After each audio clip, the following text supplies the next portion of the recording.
परिचय दीजिए, सुविचार बोलिए। मेरा नाम सुमन कुमारी है। मैं कक्षा 6 की छात्रा हूँ। मैं आज यहाँ एक सुविचार प्रस्तुत करने वाली हूँ। सपने वो नहीं जो सोने पर आते हैं, सपने वो है जो सोने नहीं देते। बहुत अच्छा। ये सुविचार कितना सुंदर है। ये डॉक्टर APJ अब्दुल कलाम का ये सुविचार। सपने वे नहीं जो सोने पर आते हैं, सपने वे जो सोने नहीं देते। कितना सुंदर सुविचार है, देख रही हो ना, बहुत सुंदर। चलिए सुमन के लिए ताली बजाइए। इसी तरह से बच्चे लाएंगे बाल मंच पर। आपको भी कुछ बोलना है? अच्छा बोलिए बोलिए बोलिए। मैम बोलेगी।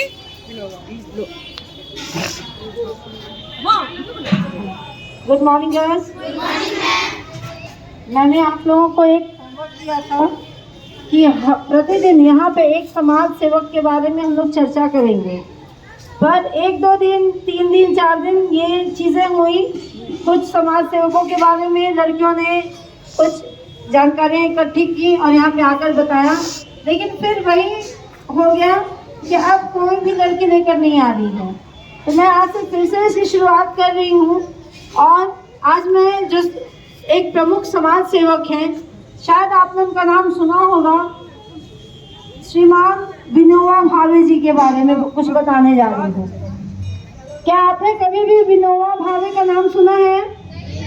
नहीं सुना है? तो ये बहुत बड़ी गलती है कि ये हम लोगों की भी गलती है और आप लोगों की भी, कि कहीं ना आपने जहाँ महात्मा गांधी, जवाहरलाल नेहरू के बारे में इतना कुछ सुना है और विनोबा भावे का नाम तक नहीं सुना है। विनोबा भावे भी एक बहुत बड़े चिंतक और बहुत बड़े समाज सुधारक थे।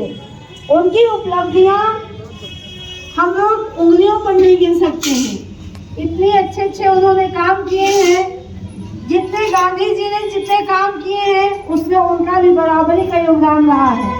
तो गांधी जी ने अकेले कोई भी काम नहीं किया है, उन्हें सभी का साथ भी मिला है।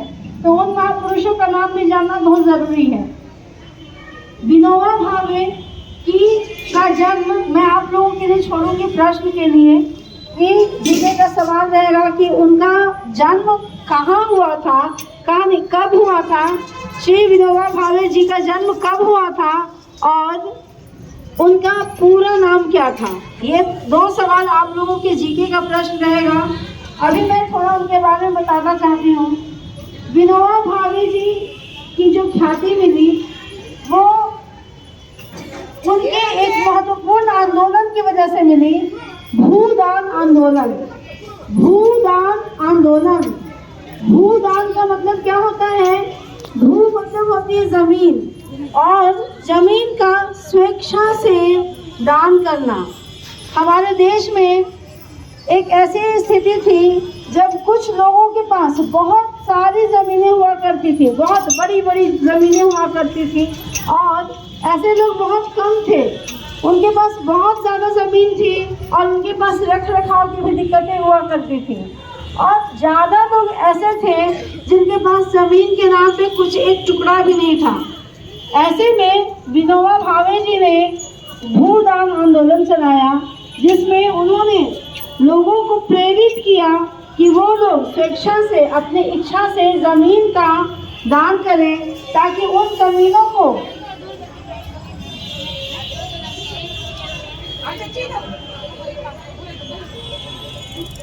जो जिनके पास ज़्यादा ज़मीन है वो लोग स्वेच्छा से ज़मीन को दान करें, और उस ज़मीन का, उस जो ज़मीन दान के बाद जो ज़मीन मिली है उसका फिर से वितरण हो, पुनर्वितरण हो, ऐसे लोगों के पास भी ज़मीन हो जिनके पास कोई भी ज़मीन नहीं है। और वैसे ज़मीन पे स्कूल खोले जाएं, अस्पताल बनाए जाएं। तो इसके लिए लोगों को प्रेरित करना, जहां आप देखते होंगे कि ज़मीन के एक एक इंच के लिए खून खराबा भी हो जाता है, वहाँ पे लोगों ने अपनी इच्छा से कई कई बीघा ज़मीन दान की, उनके ही प्रेरणा की वजह से, और हमारे देश का यह स्वरूप आज विकसित हो पाया है। तो विनोबा भावे जी के लिए एक जोरदार तालियां होनी चाहिए सभी के लिए, उनके लिए। और एक बार हम लोग उनके नाम का जयकारा लगाएंगे। विनोबा भावे की,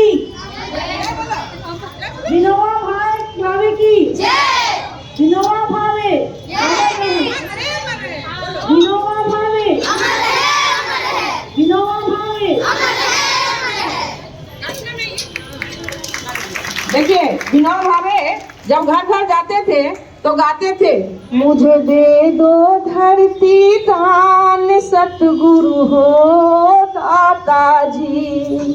जब जमींदारों के पास जाते थे, चूंकि बहुत सारे भूमिहीन थे, मतलब इस तरह का बंटवारा ही था देश में, जमींदारों के पास बहुत जमीन और एक मजदूर के पास एक घर के लिए भी जमीन नहीं, तो वो दान मांगते थे जमींदारों से, कहते थे कि हमको दान में जमीन दीजिए और फिर उस जमीन को हम मजदूर गरीब को देंगे।